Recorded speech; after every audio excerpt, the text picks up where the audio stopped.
When I grow up, I will be tall enough to reach the branches that I need to reach to climb the trees you get to climb when you're grown up. And when I grow up, I will be smart enough to answer all the questions that you need to know the answers to before you're grown up. And when I grow up, I will eat sweets every day on the way to work, and I'll go to bed late every night, and I will wake up when the sun comes up, and I'll watch cartoons until my eyes go square, and I don't care 'cause I'll be all grown up when I grow up. Just because you think that life's not fair, it doesn't mean that you should have to grin and bear it. And I think that's it. Yeah, we're going to leave it there. Hello, and today we're doing predictions for match week number 13 of the 2021-22 Premier League season. And what was that? It was Matilda, the musical. But the theme of the week this time around is Roald Dahl. So not just Matilda, we've got plenty of other classics. You've got fantastic Mr. The Foxes. You've got a little bit of Rhys James and the Giant Peach. And of course, a little bit of the enormous Crocker Dyer.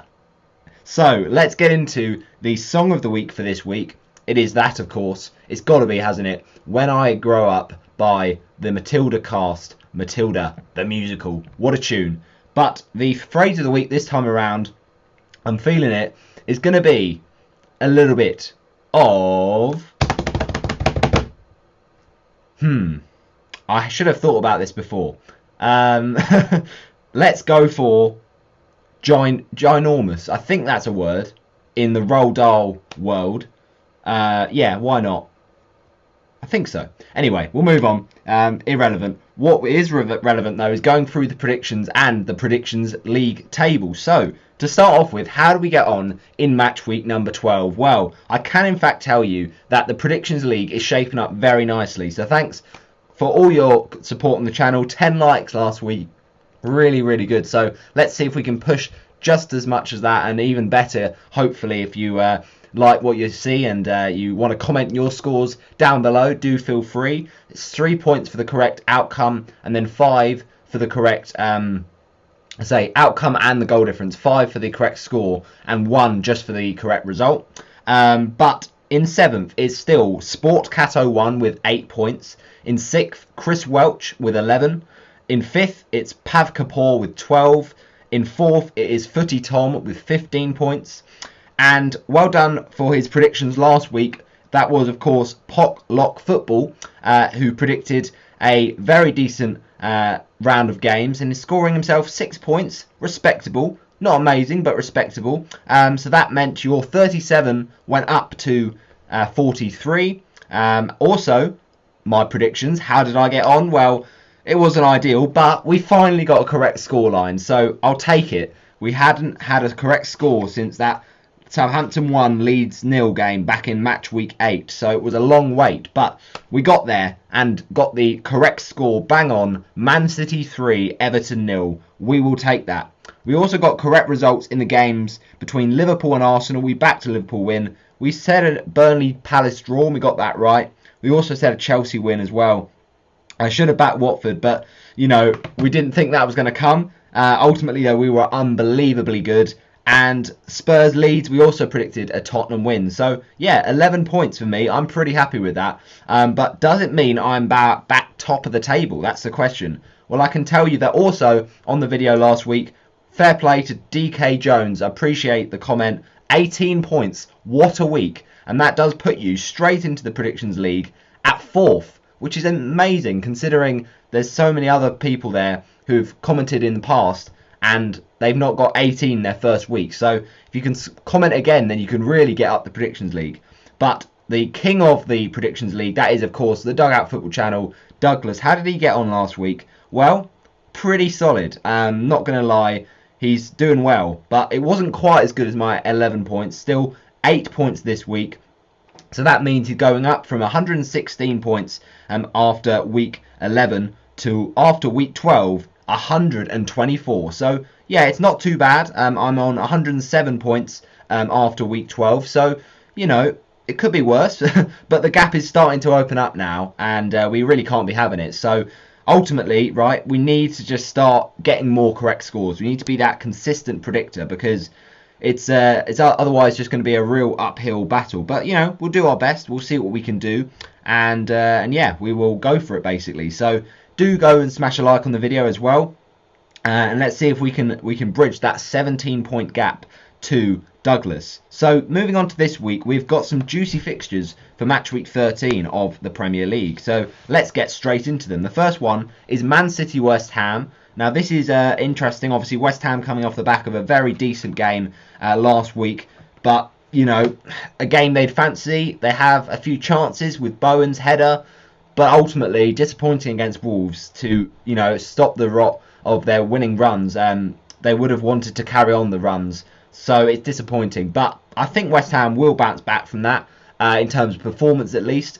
Result-wise, it's going to be very tough at the Etihad Stadium, but West Ham have done it before. You know, got points against Man City. Antonio scored against them before, and they actually did beat Man City at this ground back in the 2015-16 season when West Ham were, you know, chasing Europa League, and now they're chasing just outside the top four. So you never know. Stranger things have happened, but Man City, they're a team looking irrepressible right now. It's just that on the break is their weak spot. We see it with that Palace result a few weeks back. So West Ham, will they do the similar thing?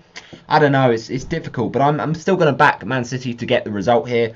Though West Ham will certainly put up a fight, and it'll be a cagey one. So Manchester City 2, West Ham 1. Antonio to score the first goal of the game for the Hammers. As we mentioned, has done it before against Man City. Man City will get their equaliser though through in-form midfielder Bernardo Silva. He's doing really well at the minute. You've got to give him credit. And then the second goal for Manchester City. It's another tough one, but I also think he does have a good record against West Ham. And this man is looking for the ton-up, the 100 club. Can he get it with 2 matches in a row for these round of games? It's going to be match week 13 and 14 predictions, but it's Raheem Sterling for the second for Man City. So let's quickly move on to the next match, which is Arsenal versus Newcastle. I just think Arsenal defensively have looked so much better recently. Despite the Liverpool game, obviously they were going to struggle in that regardless. They always do at Anfield. But you fancy them in this game. Newcastle haven't been clicking into gear, especially defensively. So there's chances here for Arsenal to exploit with the likes of Smith Rowe and Bukayo Saka, and you know, maybe even Aubameyang, who's been scoring a run of home games. Before that penalty miss against Watford, he was doing fairly well, I suppose. But yeah, just that Arsenal team is not, you know, getting goals up front. They're relying on a few goals in their midfield there. So they need to spread goals a bit out more. But ultimately, Newcastle, I think, will struggle. They always do struggle when they go to North London, when they go to the Emirates. I think there was a 7-3 a few seasons back with like 4 from Walcott or something mad like that. So you never know. Could be another mauling. But I just don't think Arsenal are that kind of team that they destroy the opposition. They just get cagey results. So the first game of the weekend, I'm saying Arsenal will win, but it will be 3-0 to the Gunners, which I know that's a big win, but it's not your likes of Chelsea who can go and beat teams like Norwich 7-0. So I will say goal scorers here. First of all for Arsenal, we mentioned him before, we'll say him again, Emil Smith Rowe.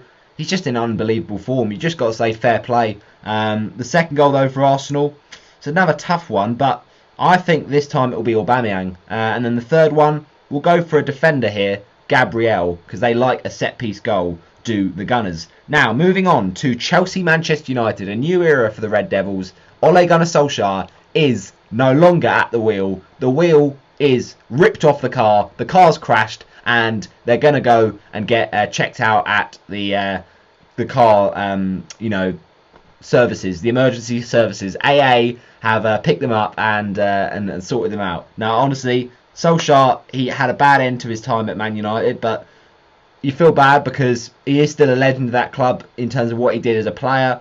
It's just that he's not getting the most out of those players. They're a lot of individuals. They need someone to get them together and play as a team, and ultimately they'll be interested to see how the management goes, really. I think there was rumours that Michael Carrick would stay to the end of the season, but now Man United have had this rumour of, oh, the new guy coming in, it's just got to be this, German lad, Ralf Rangnick. I just think it's interesting because he was punished at RB Leipzig. Well, not punished, but there was a punishment system there, and I don't know whether that will get a bit more, bite into the Man United team. I don't know. It's a strange one, but Rangnick could be decent. It's just whether he'll be ready in time for this game against Chelsea. I think Carrick will probably be in charge. So, yeah, let's see. Maybe it will mean the players now have got less pressure to play off, but ultimately they are a bit of a mess. They need to get together and put in a bit more of an organised performance. But Chelsea, on the other hand, they're in great form. Another 3-0 victory, so strong. And Pulisic back on the score sheet this week. So, I think Chelsea will get a win, but I don't think Man United will roll over like they did against Watford, who were just so clinical on their day. Watford put United to the sword. I don't think Chelsea don't have the resources to do that. I just think Man United have to show a response. After what was a poor performance, they were just dominated from minute one, really. So I'll say Chelsea to win by 3-2. Great game. I know it'll probably be cagey, but I want it to see a nice, entertaining game. And of course, it will see Lukaku up against CR7. That is a great little duel if Lukaku can be fit in time, of course. And we will see the likes of past players. Lukaku was a past player for Manchester United, and also you've got to think about some of the players like Nemanja Matic. There's going to be a few little narratives going on here, but I will say Chelsea 3, Man United 2, and Bruno will actually get a goal for once. He hasn't been doing it recently, but I'll say he comes back with a bang for Michael Carrick, classic midfielder, and he'll do a classic role with. What is it? A classic Bruno goal. A penalty. Yep, you guessed it. Stick that on your plate. That Chelsea will equalise this time through Reece James, who's on unbelievable form. But the injury to Ben Chilwell will hurt them, of course. But they've still got so much depth. They can play Azpilicueta at left back. They can play Alonso at left back. They're unbelievable, their Chelsea team. Man United, though, I think will actually go back in front after that equaliser from Chelsea. And a man who's got an important goal in the Champions League to give him confidence is Jadon Sancho. So, Man United, I think, will score first through Bruno, but then go back ahead through Sancho, and you'll think, oh dear, this is the start of a bit of a blip for Chelsea. But no, it's all right. After that Sancho goal, which will be set up by CR7, I think that actually Chelsea will score through a Manchester United own goal, and this time it'll be another defensive calamity for Victor Lindelof. And then the winner for Chelsea, I think, will come late on in the game, a crushing blow to the Red Devils and to Michael Carrick. But it's going to be a man who doesn't often get goals. He did get one last week, but it's N'Golo Kante. He's done it before versus Manchester United. Alright, let's move on to the matchup between Norwich City and Wolves. Look, you think this is a comfortable win for Norwich. No, joking. Look, they have got a manager bounce, fair enough, Dean Smith, but you still got to back Wolves, I think. Wolves' form has been pretty solid the last few weeks. Good win against West Ham as well. And the defence has started to get a bit more consistent, but you never quite know. Especially with Norwich being at home, they'll fancy this with the manager bounce and the fans to get behind them. But I think Wolves will have enough just about. Norwich City 1, Wolves 2. And Norwich to score first, though, from Timu Puki's bringing back the Pukki parties in good form. But then the goal for Wolves, I'm going to say, is going to be Roman Saiss, who scored in this fixture when they last met at Carrow Road. Also, Wolves will get the second goal through none other than, who is it? It is Raul Jimenez. The Mexican is back in the groove and back scoring goals, which is great to see after that horrific Emirates injury. Now, Leicester versus Watford, a big game for the Golden Boys. Come on, let's get amongst it. Hopefully, a good performance, and we can actually carry that momentum from the Manchester United game. We did say this after Everton, and then we went and played poorly against Southampton. So, there's swings and roundabouts, but there was so much improvement, such a great level of team pressing, team commitment, and just attitude was fantastic from minute one against Manchester United. And if we can play anything like that against this Leicester side that are leaking goals, not looking confident, and sat at 12th in the table. It's a real opportunity for Watford. But let's hope we don't spurn it. I think Leicester are always that team, when we're playing them away from home, we seem to play poorly and not get a point away from home. The last time we did beat them at the King Power was back in 2013, an absolute rocket from Nathaniel Chalobah, and a Troy Deeney goal as well. You know what? It's always Deeney v Leicester, isn't it? That iconic moment in the 2012-2013 playoff semi-final. But this is the Premier League. We haven't got Chalobah, we haven't got Deeney anymore. It's a new crop of players, and these players are good, but it will be a loss to see Ismail Assar out for this game, as well as Nicholas Nkulu, who looked so composed at the back. But William Troost-Ekong is reliable enough, just needs to sort out his distribution, and ultimately we could just play Kucho on the left and Dennis on the right, or switch them over. It's very, very flexible, that front three. So I think Josh King is one to watch in this game for sure. He's in great form, and he just looks a real proper number 9. So I'm going to say Leicester City 1, Watford 3. You got to be bold, you got to be confident. Now Leicester are a team that are yet to keep a clean sheet since match week 1.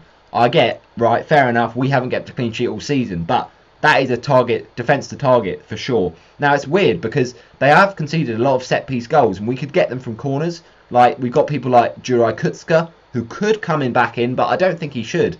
After that really good performance from Imran Louaza, he just did really, really well. And also Dennis is really good at headering. You know, we've got some good crosses of the ball with Kiko Femenia, and when he's back fit, of course, Ken Sema. So yeah, options for Watford, but ultimately it'll be typical, isn't it, if we go and lose this one.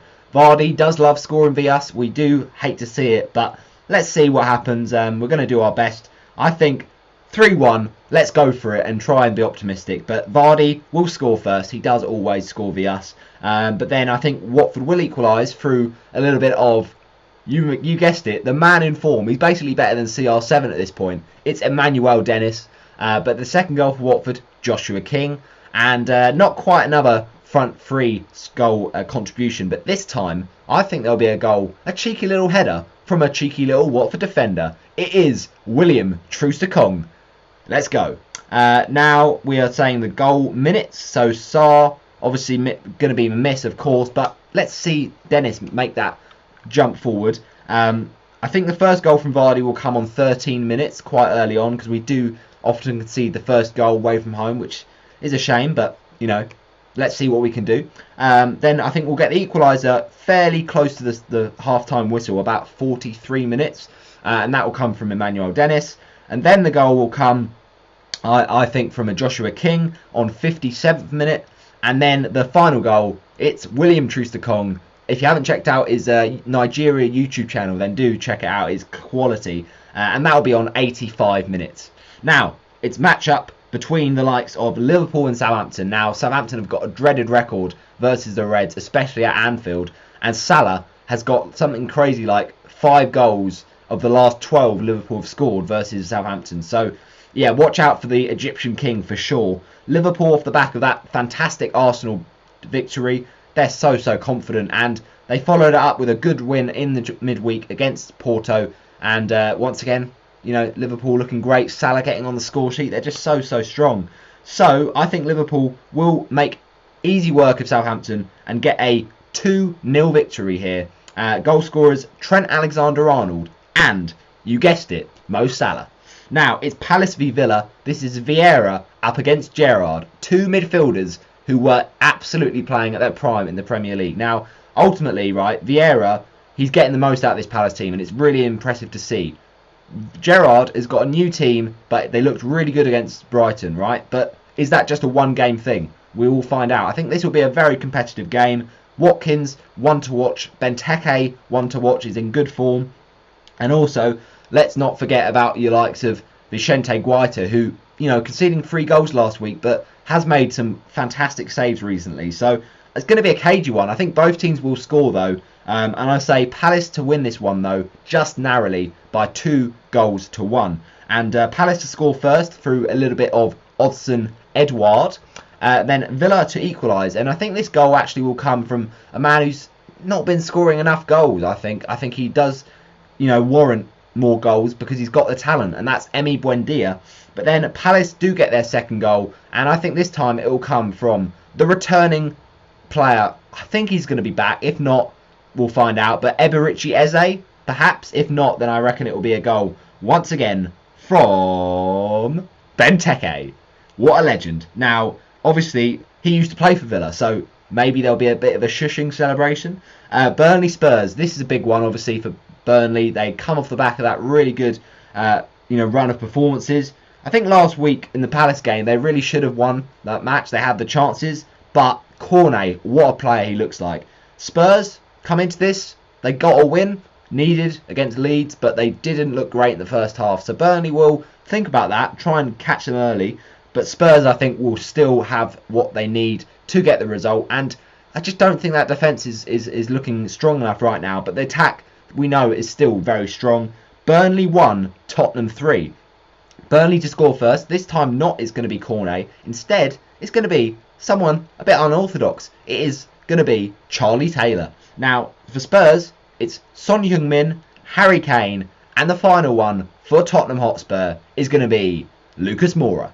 Now, it is Brighton versus Leeds. I'm backing a Brighton victory just because I think, Leeds last week, they really did look decent, but they fell away in the second half, and Rafinha is back, so that's a positive for Leeds, but they've just not been looking the same selves as last season. I think a bit of second season syndrome is kicking in, and it's having its a bit of a hangover effect. So I think Brighton will get the win. They play very different styles of football, these two. Brighton building from the back, Leeds very attacking on the pressing side of things. So I think Brighton, just that reserved style of play will give them the upper hand, but it could easily go the other way. Brighton to win, though, by 3-1. And Leeds will score first through Rafinha, but then Brighton get back goals through, first of all, it's Neil Maupay, then it's going to be a goal from Solly March, and finally, a third goal for Brighton comes from Leandro Trossard. Now, it is Brentford versus Everton to round off the week, and this is a match that I can really see be going the way of Brentford, just because they have been performance-wise, they've needed more performances, basically. But Everton are a team that, defensively, from one week to the next, you can't predict how they're going to look. So, obviously, they have had a lot of injuries. Calvert-Lewin, one of them. Richarlison, so silly getting booked last week. Suspended for this one. And they still haven't got that midfield anchor they need. They still need a bit more of time to get Decore back. They just need that spine, because right now it's struggling to stay afloat. But I still think Everton, they'll play well enough. But Brentford, they look a good team. They'll get a few home points this season.